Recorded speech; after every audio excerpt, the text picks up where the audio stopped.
friends, welcome to our YouTube channel.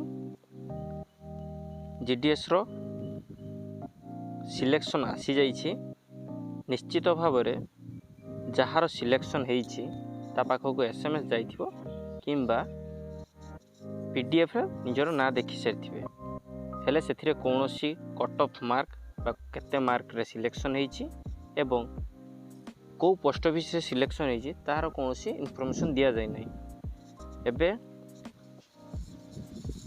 India post GDS रे जो official site अच्छी से ऑलरेडी यार न्यू नोटिफिकेशन गोटे आसी जाइए जोटा आप देखि पारुथिबे अपडेट नोटिफिकेशन ऑलरेडी समस्ते देखि सारिथिबे शॉर्टलिस्टेड कैंडिडेट निश्चित भाव में देखि सारिथिबे आसाम, छत्तीसगढ़, हरियाणा, हिमाचल प्रदेश, नॉर्थ ईस्ट, ओडिशा, पंजाब, उत्तराखंड ये सब बाहरी सारी निश्चित भाव में समस्ते देखि सारिथिबे जार भी मेरिट लिस्ट रे ना अच्छी।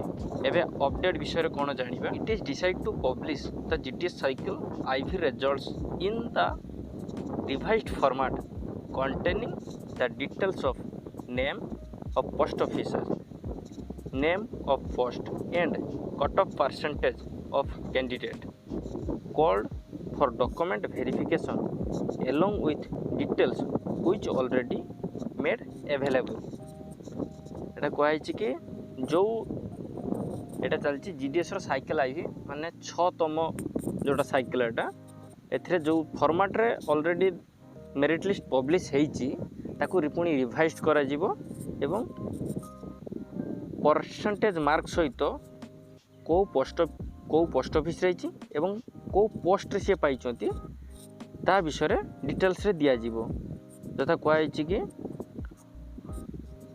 Revised format आछिबो Assam, Chhattisgarh, Haryana, Himachal Pradesh, north east, Odisha, Punjab और उत्तराखंड माने जो मानकर शॉर्टलिस्टेड आसीची जो स्टेट रे शॉर्टलिस्ट हेइची से स्टेट मानकर पुणी रिवाइज्ड फॉर्मेट रे अन्य गोटे PDF पब्लिश होबो जोटा कि अवेलेबल ऑन मंडे आसंता सोमवार एभेलेबल होबो बोली आमे भी आशा करछु। आसंता 20 तारिख एभेलेबल होबो जोटा भी साने भी देइछंती मंडे बाकी को मंडे लिखि नांती आशा करियो कि 20 तारिख जो मंडे होउची से मंडे रे आम पाखरे एभेलेबल होबो जो रिवाइज्ड फॉर्म PDF।